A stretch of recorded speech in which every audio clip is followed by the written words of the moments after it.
So, 1. The nature of donations must be altruistic in nature.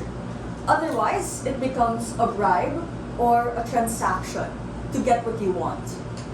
Affirmative's case revolves around the basic principle of justice and giving what is due to others. This goes to the school as an institution, but also to the student body, especially to those that are disenfranchised. Now, let's talk about my responses to the Deputy Leader of Opposition. Firstly, he discusses how donations are crucial in order to maintain the quality of education in Ivy Leagues. Now, their entire case is hinged on this assumption that donors are the only way to get funding. We aren't banning donations.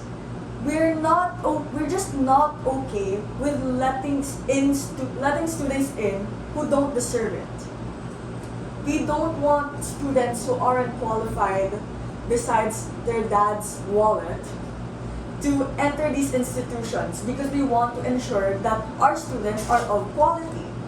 But besides that, in the long term, the legacy caused by scandal undermines all the traction you've already made.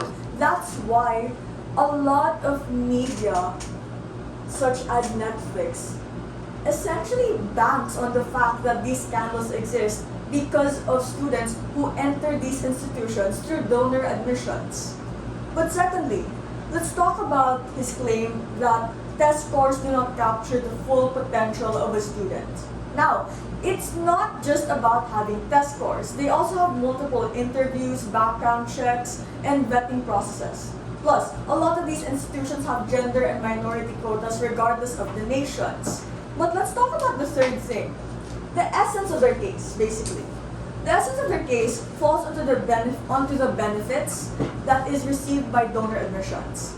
Their case didn't necessarily evolve beyond this, and there was no comparative. We tell you that all their benefits just aren't worth the risks, because this isn't just a country club or a social group wherein you can buy a membership. The role of academic institutions is to prepare students for the future, to be leaders, to be trailblazers in the industries.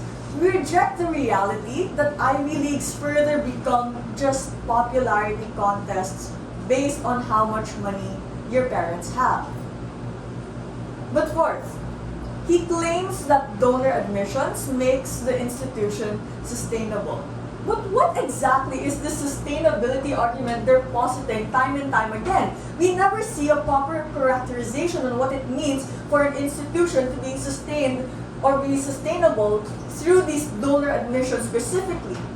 We tell you that even if we are against donor admissions, we aren't against the nature of donations themselves. What we're trying to say is that there are better alternatives rather than letting students who don't necessarily deserve to be in the institution just because they have the money for it.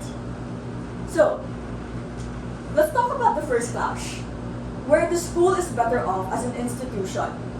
The leader of opposition Stacy's statement in this clash is that the money is used to fund the school and remain sustainable.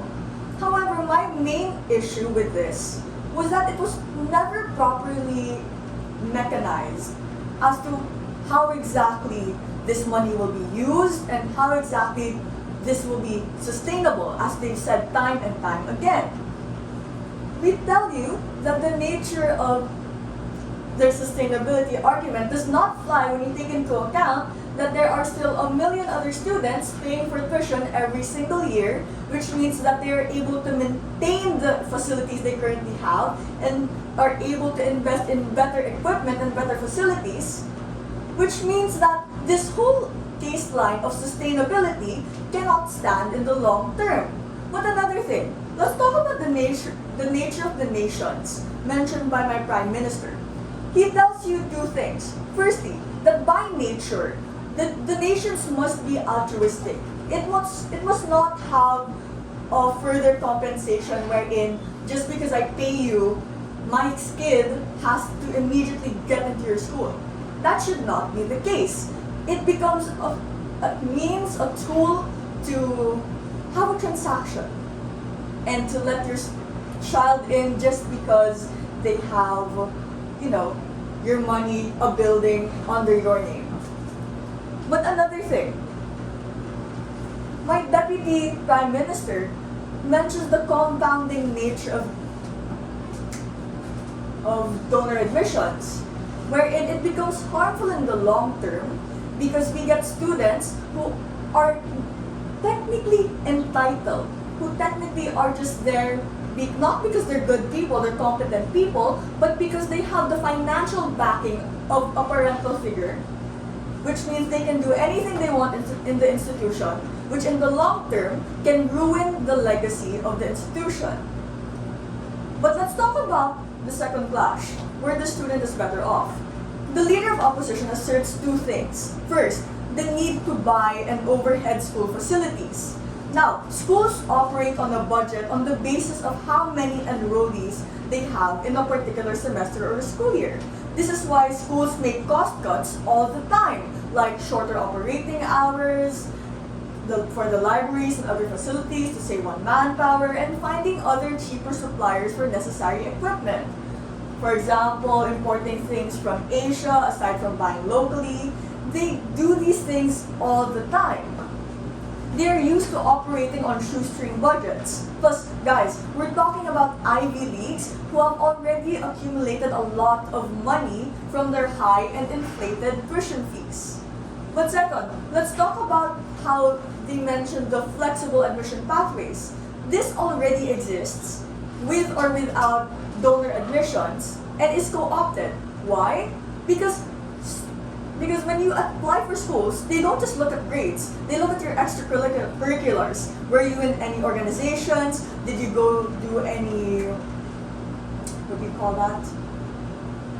I forgot what it's called. Outreaches. Did you do any outreaches? Were you able to have any outside competitions? Did you compete anywhere? Were you a varsity student? Those are all things that are taken into account. And besides that, we also have other means like the interview process.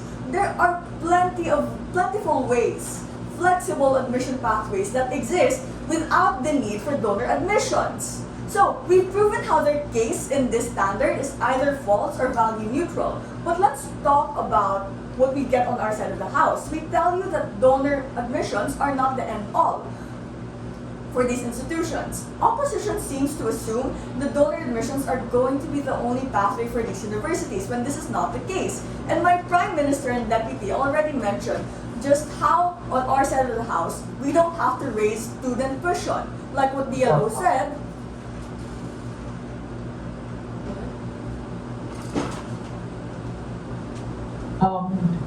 Governor, please wrap up. We are over time. oh. So for all those reasons and more, proud to propose. Thank you.